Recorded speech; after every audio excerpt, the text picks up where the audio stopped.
السلام علیکم۔ آج ہم ایک ایسے سفر پر نکل رہے ہیں جو ہماری جیب سے شروع ہوتا ہے، ہمارے گھر سے گزرتا ہے اور پھر پوری کائنات تک جاتا ہے۔ جی بالکل۔ ہم قرآن مجید کی سورۃ النحل کی کچھ آیات کا ایک گہرا جائزہ لیں گے اور دیکھیں گے کہ یہ 1400 سال پرانے الفاظ آج کی سائنس کی زبان میں ہم سے کیا کہہ رہے ہیں۔ اور مقصد صرف معلومات جمع کرنا نہیں ہے۔ نہیں، بالکل نہیں۔ مقصد یہ ہے کہ اس تعلق کو سمجھ کر اللہ، اسلام اور ہمارے پیارے نبی صلی اللہ علیہ وسلم سے محبت کو ایک نئی گہری سطح پر محسوس کیا جائے۔ اور اس سفر کے لیے ہم نے خاص ترتیب رکھی ہے۔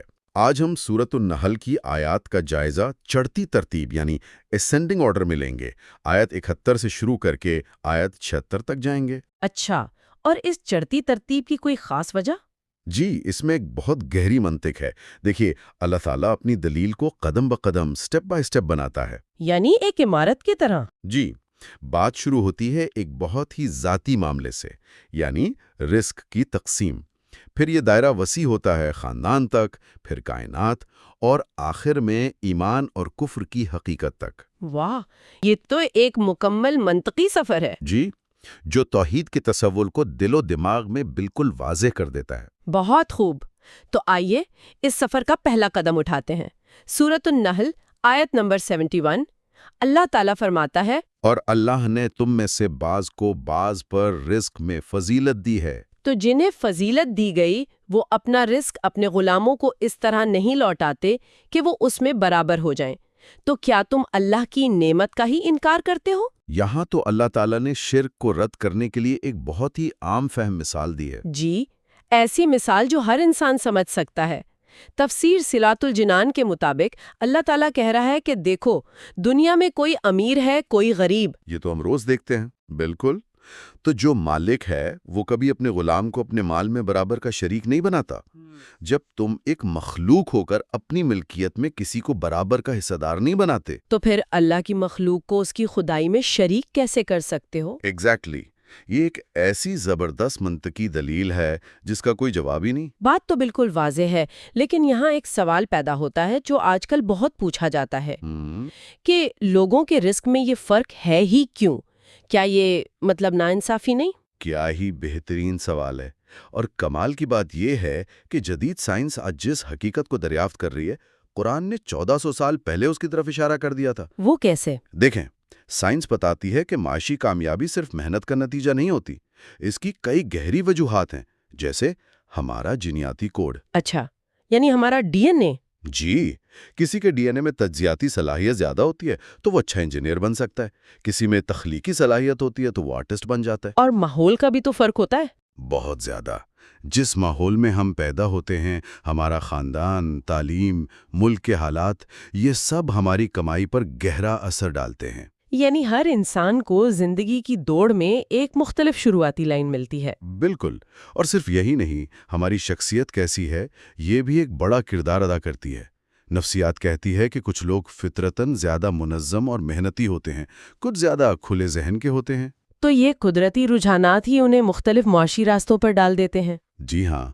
تو قرآن جب کہتا ہے کہ اللہ نے رزق میں فضیلت دی ہے تو وہ اسی حیاتیاتی، ماحولیاتی اور نفسیاتی حقیقت کو بیان کر رہا ہے۔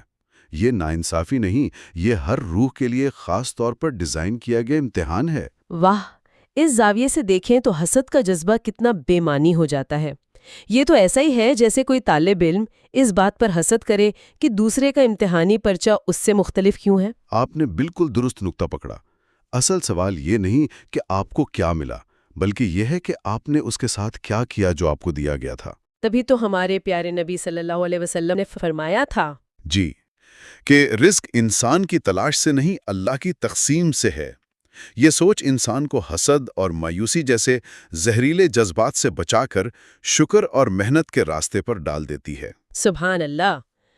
رزق کی اس گہری سمجھ کے بعد حیرت انگیز طور پر اگلی ہی آیت میں، آیت نمبر 72 میں، اللہ تعالیٰ رزق کو زندگی کی دوسری سب سے بڑی نعمت سے جوڑتا ہے۔ یعنی ہمارا خاندان؟ جی، اللہ فرماتا ہے اور اللہ نے تمہارے لیے تمہاری ہی جنس سے بیویاں بنائیں اور تمہارے لیے تمہاری بیویوں سے بیٹے اور پوتے پیدا کیے اور تمہیں پاکیزہ چیزوں سے رزق دیا۔ تو کیا وہ باطل پر ایمان لاتے ہیں اور اللہ کی نعمت کا انکار کرتے ہیں؟ اس ایک آیت میں تو جیسے پوری انسانی زندگی کا خلاصہ بیان کر دیا گیا ہے۔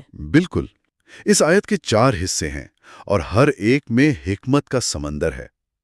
پہلا حصہ، تمہاری ہی جنس سے جوڑیں، یعنی انسانوں کے لیے انسان۔ جی، آج حیاتیات اسے اسپیشیز اسپیسیفک پیئرنگ کہتی ہے، لیکن قرآن صرف حیاتیات کی بات نہیں کر رہا۔ نفسیات کہتی ہے کہ انسان کو جذباتی اور ذہنی ہم آہنگی کی بھی تلاش ہوتی ہے، جسے قرآن نے ایک لفظ انسیت میں بیان کر دیا ہے۔ کیا بات ہے، بالکل۔ یعنی جوڑا صرف نسل بڑھانے کے لیے نہیں بلکہ سکون اور محبت کے لیے بھی ہوتا ہے۔ اور پھر نسل کا تسلسل، بیٹے اور پھر پوتے نواسے۔ جی، اور یہ صرف ایک سماجی حقیقت نہیں، ایک گہری حیاتیاتی حقیقت ہے۔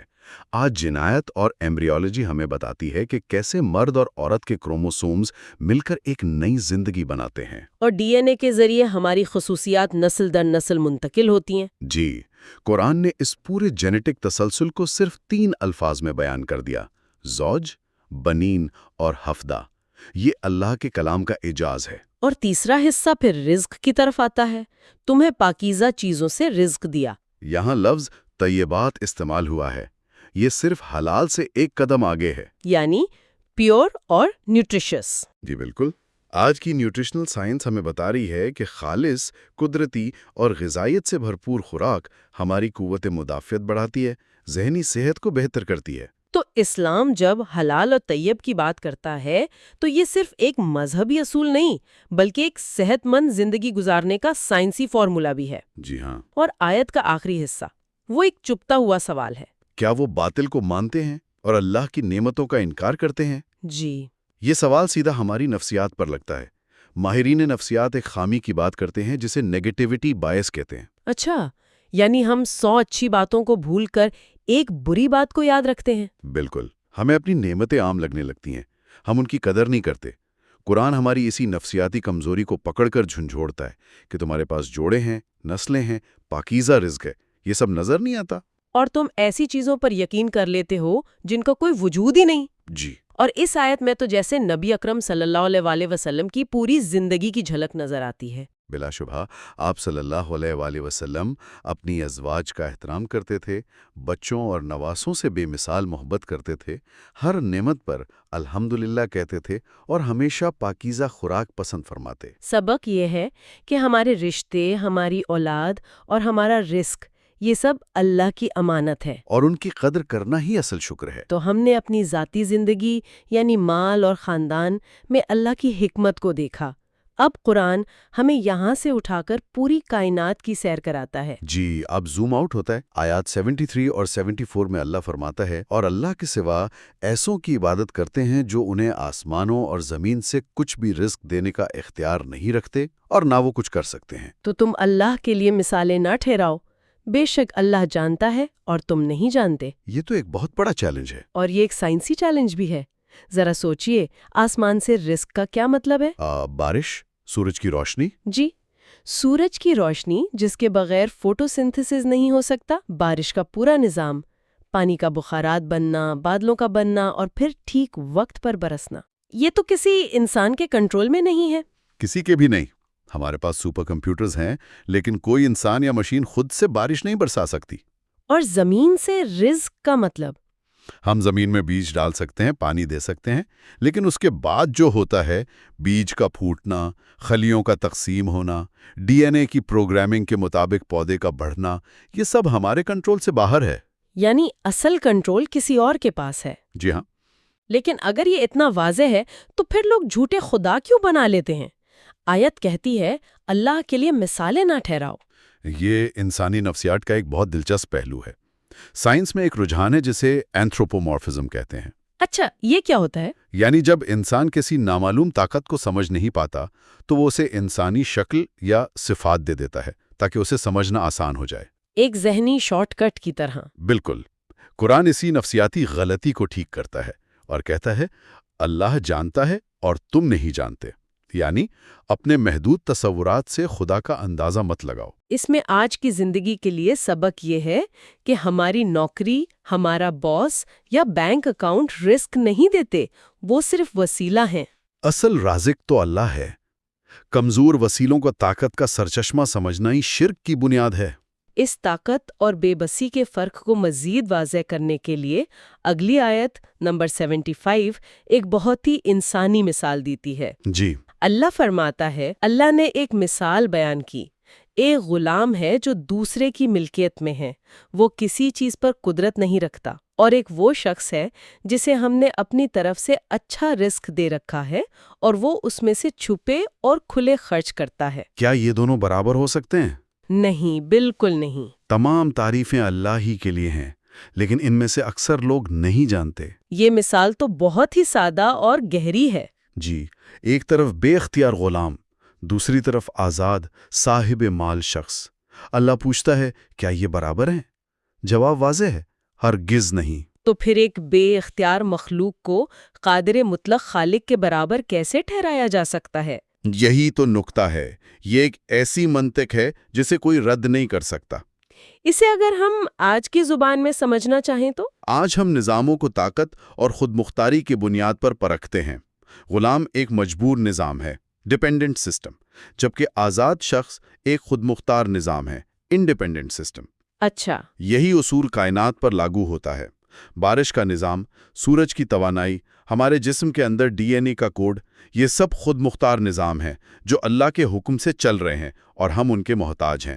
اور یہاں بھی کوئی نفسیاتی نقطہ پوشیدہ ہے؟ جی ہاں، ہمارا دماغ ہمیشہ کسی طاقتور اتھارٹی کی تلاش میں رہتا ہے۔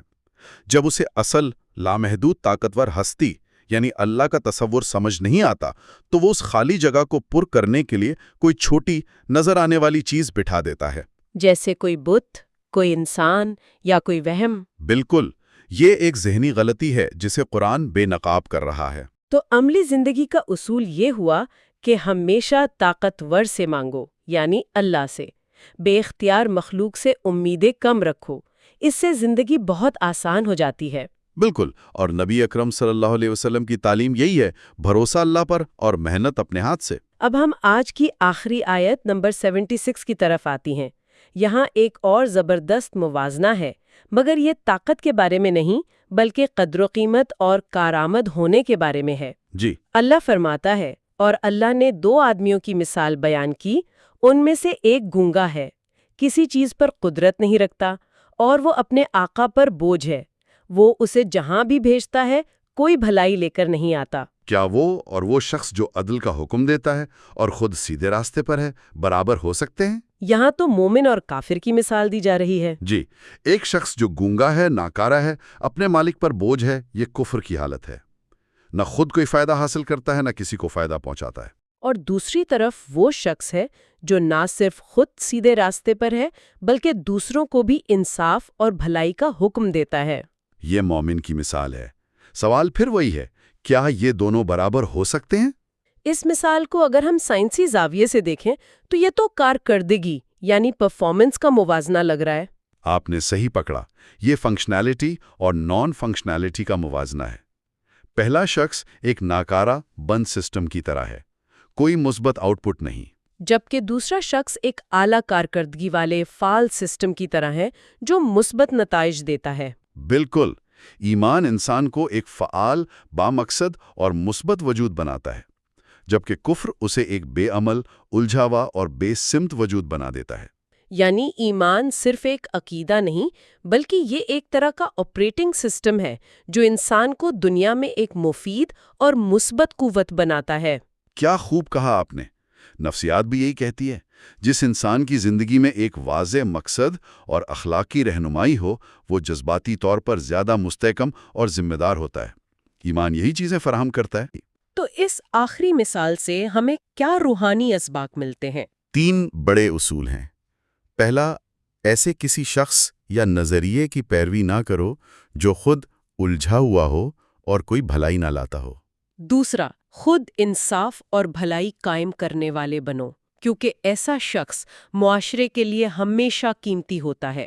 اور تیسرا، ایک مومن کی حیثیت سے اپنی قدر کو پہچانو، اللہ خود یہ فرق بتا رہا ہے تاکہ ہمیں احساس ہو کہ سیدھے راستے پر چلنے والا کبھی بے راہروں کے برابر نہیں ہو سکتا۔ آج کی گفتگو کا خلاصہ یہ ہے کہ سورۃ النحل کے ان آیات نے ہمیں ایک ناقابل یقین سفر کرایا ہے، ہمارے رزق سے لے کر ہمارے خاندان تک، اور کائنات کے نظام سے لے کر ہماری اپنی نفسیات تک، ہر چیز میں اللہ کی حکمت اور توحید کی نشانی نظر آتی ہے۔ یہ گفتگو ثابت کرتی ہے کہ ایمان اور سائنس میں کوئی تضاد نہیں، بلکہ یہ دونوں ایک ہی حقیقت کو سمجھنے کے دو راستے ہیں، اور دونوں راستے ایک ہی خالق کی طرف جاتے ہیں۔ بالکل۔ اور میں آخر میں سامعین کے لیے ایک سوال چھوڑنا چاہتا ہوں۔ جی ضرور۔ یہ تمام سائنسی حقیقتیں جو آج ہم دریافت کر رہے ہیں، جب ہم انہیں 1400 سال پہلے نازل ہونے والی کتاب میں پڑھتے ہیں تو یہ ہمارے اندر اپنے خالق کے لیے حیرت اور محبت کے جذبات کو کتنا گہرا کرتی ہیں۔ سائنس کی کتاب میں اللہ کے ان دستخطوں کو دیکھنا ہماری روزمرہ کی زندگی کے نقطہ نظر کو کیسے تبدیل کر سکتا ہے، اس پر ضرور غور کیجیے گا۔